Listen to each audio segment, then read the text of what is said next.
नमस्कार, मेरा नाम है विक्रम सिंह और आप देख रहे हैं आंगनवाड़ी बहनों का पसंदीदा चैनल ICDS न्यूज़। बहनों, आज की इस वीडियो में हम आपको कई खबरें दिखाने वाले हैं, लेकिन सबसे पहले आंगनवाड़ी बहनों को एक सच्ची बात बताने जा रहे हैं। एक महत्वपूर्ण बात है, एक सत्य बात है जो कि सभी आंगनवाड़ी बहनों को जरूर जानना और सुनना चाहिए।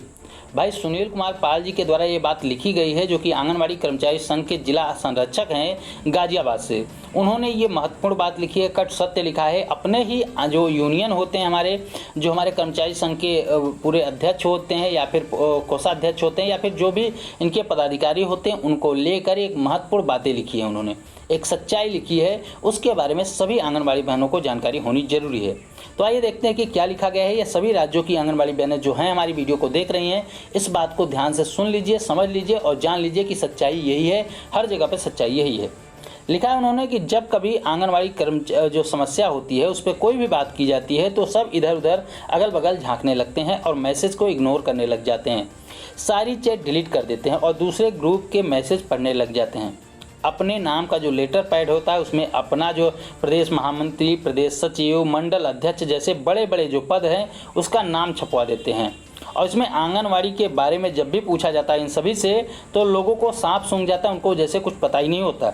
तो आंगनवाड़ी जागरूक नहीं होती, जो आंगनवाड़ी कार्यकर्ती हमारी जागरूक नहीं होती है, उनके सामने ऐसे बनकर दिखाते हैं जैसे कि पूरा यूपी, पूरा प्रदेश इन्हीं के भरोसे चल रहा है। पोषण ट्रैकर ऐप किसी जिले की समस्या नहीं है, पूरे प्रदेश की समस्या है। हम तो ये कहेंगे कि पूरे देश की यह समस्या बन चुकी है। हर राज्यों में पोषण ट्रैकर एप्लीकेशन को लेकर समस्याएं आ रही हैं। तो आंगनवाड़ी बहनों को इस बात से प्रॉब्लम नहीं है कि पोषण ट्रैकर एप्लीकेशन चलाना है।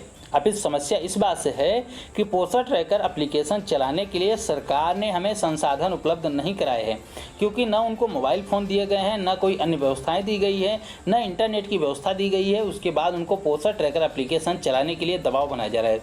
तो समस्या ये नहीं है कि उनको पोषण ट्रैकर एप्लीकेशन चलाना है। आंगनवाड़ी बहनें इस बात से नहीं परेशान है कि उनको पोषण ट्रैकर एप्लीकेशन चलाना होगा। समस्या यह है कि पोषण ट्रैकर एप्लीकेशन चलाने के लिए कोई भी संसाधन नहीं दिए गए हैं, ये प्रॉब्लम है।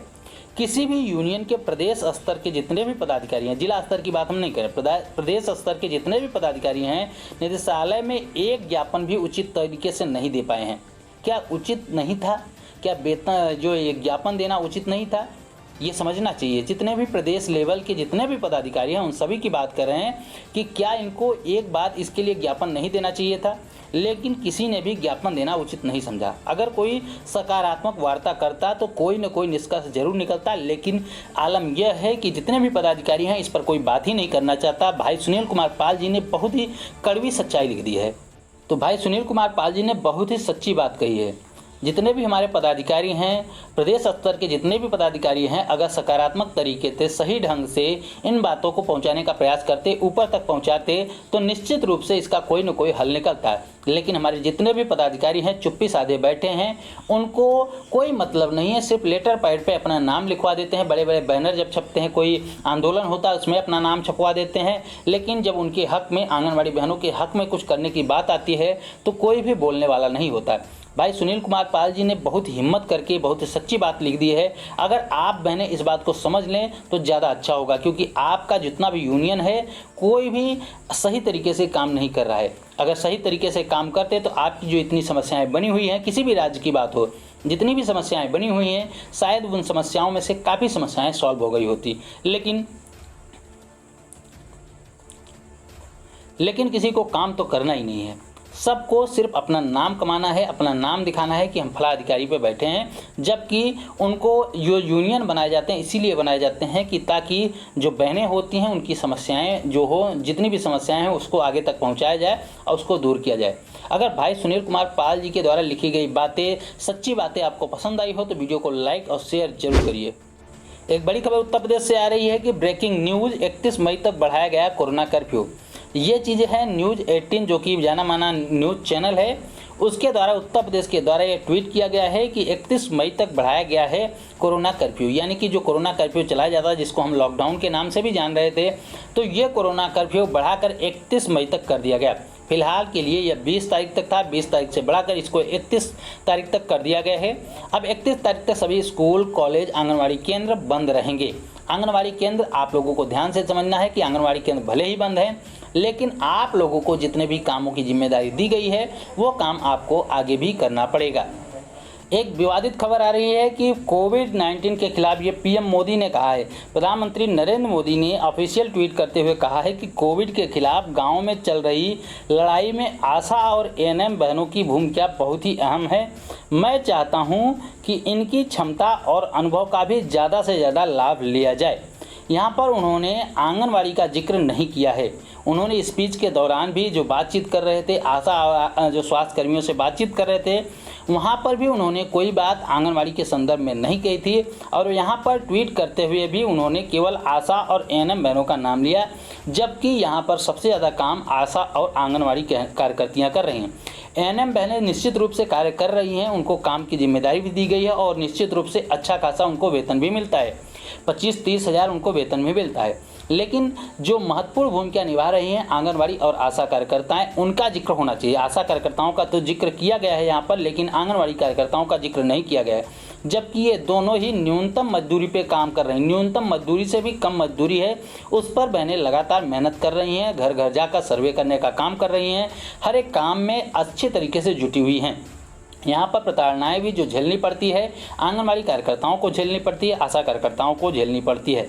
लेकिन प्रधानमंत्री जी के द्वारा न तो स्पीच में और न ही इस ट्वीट में, इन दोनों ही जगहों पर कहीं भी आंगनवाड़ी का जिक्र नहीं किया, जो कि दुखद है। यहाँ पर आंगनवाड़ी का जिक्र भी होना चाहिए। और निश्चित रूप से अगर उन्होंने ये बात कही है कि उनकी जो ज़्यादा से ज़्यादा इनके अनुभव का लाभ उठाना चाहिए, तो अगर उन्होंने आंगनवाड़ी का जिक्र नहीं किया है तो निश्चित रूप से आंगनवाड़ी की जो ड्यूटी है उसको भी नहीं लगाई जानी चाहिए। अगर उनकी ड्यूटी लगाई जा रही है तो उनका नाम भी निश्चित रूप से आगे लिया जाना चाहिए। उनको भी फ्रंटलाइन वर्कर के रूप में ही काम कराया जा रहा है, तो उनका नाम भी लिया जाना चाहिए और इन सभी के लिए उचित प्रोत्साहन राशि भी दी जाने की घोषणा ऐसे ही प्रधानमंत्री के द्वारा कर दी जानी चाहिए। एक और विवादित खबर किस लिए है, हम आपको पूरी खबर बताने के बाद बताएंगे कि विवादित क्यों है। पहले आप यह खबर देखिए, उत्तर प्रदेश से यह खबर आ रही है। भले किसी एक राज्य से खबर है, लेकिन हर राज्यों के लिए यह खबर अहम है।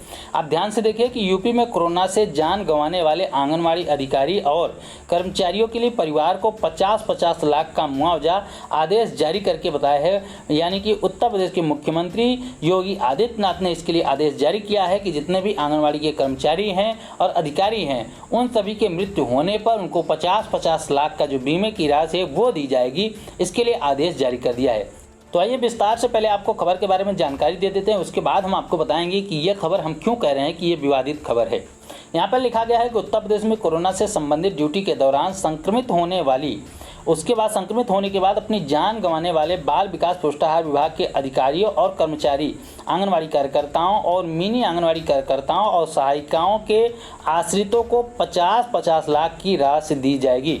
इसके लिए आदेश जारी किया गया है। बाल विकास पुष्टाहार के निदेशक सरिका मोहन ने इस संबंध में जिलाधिकारियों को पत्र लिखकर निर्देश भेज दिए हैं। विभाग की तरफ से कहा गया है कि अभी तक विभाग के 11 अधिकारी, कर्मचारी और 72 आंगनवाड़ी कार्यकर्ती जो थी, यहाँ पर लिखा गया है 72 आंगनवाड़ी कार्यकर्ता सहायिका का कोविड-19 से निधन हो चुका है। अब भी विभाग के 426 अधिकारी, कर्मचारी 441 आंगनवाड़ी कार्यकर्ता सहायिका कोरोना से संक्रमित हैं। इसके लिए बताया गया है कि इन सभी को ये निदेशक ने जारी किया है, निदेशालय जारी करके कहा गया है कि इन सभी अधिकारियों और कर्मचारियों और आंगनवाड़ी कार्यकर्ता सहायिका के परिवारों को 50 लाख रुपए की जो बीमे की सहायता राशि है वो दी जानी चाहिए। और जितने भी स्वास्थ्य कर्मी या फिर आंगनवाड़ी कार्यकर्ता या फिर बाल विकास के जितने भी अधिकारी हैं, बीमार हैं, उनका उचित इलाज किया जाना चाहिए। तो यहाँ पर जो आंकड़ा दिया जा रहा है 72 आंगनवाड़ी कार्यकर्ताओं का दिया जा रहा है, जबकि निश्चित रूप से 72 से कहीं ज़्यादा आंगनवाड़ी कार्यकर्ताएं हमारी इससे मृत्यु हो चुकी हैं, न तो उनको इलाज की सुविधा मिल पाई है और पिछले वर्ष से ही कोरोना से संक्रमित होती चली आ रही है। लगभग सैकड़ों की संख्या है हमारी आंगनवाड़ी कार्यकर्ताओं की जो इसके तहत मृत्यु हुई है। लेकिन यहाँ पर सिर्फ और सिर्फ 72 आंगनवाड़ी कार्यकर्ताओं का जिक्र कहा जा रहा है कि आंगनवाड़ी कार्यकर्ता सहायिका कुल मिलाकर 72 संख्या है जिनकी कोविड-19 की वजह से निधन हुई है और इनके परिवार को, इनके आश्रितों को 50-50 लाख के बीमे की राशि दी जाए। तो देखने वाली बात यह है, विवादित इसमें यह है कि पहले तो विवादित यही है कि इसमें जो संख्या बताई जा रही कम बताई जा रही है। जो संख्या है 72 से कहीं ज़्यादा संख्या है, सैकड़ा पार कर चुकी है, हो सकता है 200 भी हो, क्योंकि पिछले वर्ष से ही आंगनवाड़ी कार्यकर्ताएं लगातार इस काम में लगी हुई हैं। तो पिछले वर्ष से ही इसको काउंट भी किया जाना चाहिए। पिछले वर्ष से जितनी भी आंगनबाड़ी सेविका, सहायिका या फिर मिनी आंगनबाड़ी कार्यकर्ताओं की मृत्यु हुई है, उनके परिवारजनों को, उनके आश्रितों को ये बीमे की राशि दी जानी चाहिए। अभी तक नहीं मिल पाई, उन सभी को नहीं मिल पाई, किसी को भी नहीं मिली है।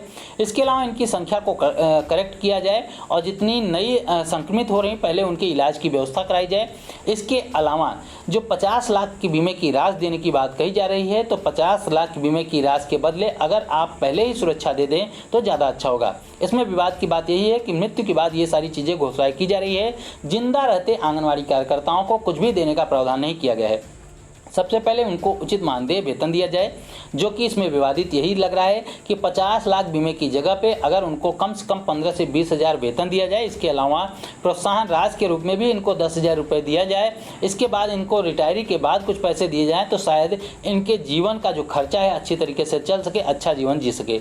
लेकिन यहाँ पर मृत्यु के बाद 50 लाख रुपये देने की घोषणा हो रही है। हालांकि ये भी पैसे मिल पाते हैं या नहीं मिल पाते, यह भी सोच का विषय है, आगे देखने वाली बात है कि अगर, क्योंकि यहाँ पर कई दिनों से हर जगह पर कई राज्यों में कहा जा चुका है कि 50 लाख की बीमे की राशि में आंगनबाड़ी कार्यकर्ताओं को भी शामिल किया जाएगा, उनके परिजनों को भी दिया जाएगा। लेकिन शायद ही कोई ऐसी कार्यकर्ती की मृत्यु हुई हो और उनके आश्रितों को मिला हो, क्योंकि कहीं भी ऐसी खबर नहीं मिल पाई हमें कि 50 लाख के जो बीमे की राशि है किसी को भी मिल पाई है। अगर आप लोगों की जानकारी में किसी को मिली हो तो हमें कमेंट में निश्चित रूप से बताइएगा कि कौन से जिले में कहां पर किस आंगनबाड़ी कार्यकर्ती की मृत्यु होने पर उनके आश्रितों को मिली है, और अगर नहीं मिली है तो कमेंट में यह भी बताइए कि किसी को नहीं मिला है। एक बड़ी खबर उत्तर प्रदेश से यह भी आ रही है कि गाँव और वार्डों को कोरोना मुक्त करने पर इनाम भी दिया जाएगा। यहाँ पर उत्तर प्रदेश के मुख्यमंत्री योगी आदित्यनाथ के द्वारा बताया जा रहा है कि प्रदेश में कोरोना संक्रमण की जो चेन है उसके तोड़ने के लिए महाअभियान शुरू कर दिया गया है। सभी डीएम को गांव और शहरी वार्डों में मेरा गांव कोरोना मुक्त गांव और मेरा वार्ड कोरोना मुक्त वार्ड के नाम से अभियान चलाया जा रहा है। इसमें बता दें आपको कि स्वच्छता कर्मियों के साथ साथ आंगनबाड़ी कर्मचारी, आशा कार्यकर्ताएं सहित अन्य नागरिक की भूमिका भी महत्वपूर्ण होगी। इन सभी को इनाम के रूप में बताया जा रहा है कि अगर कोरोना मुक्त कर दिया जाता है तो इन सभी को इनाम वगैरह भी दिया जाएगा।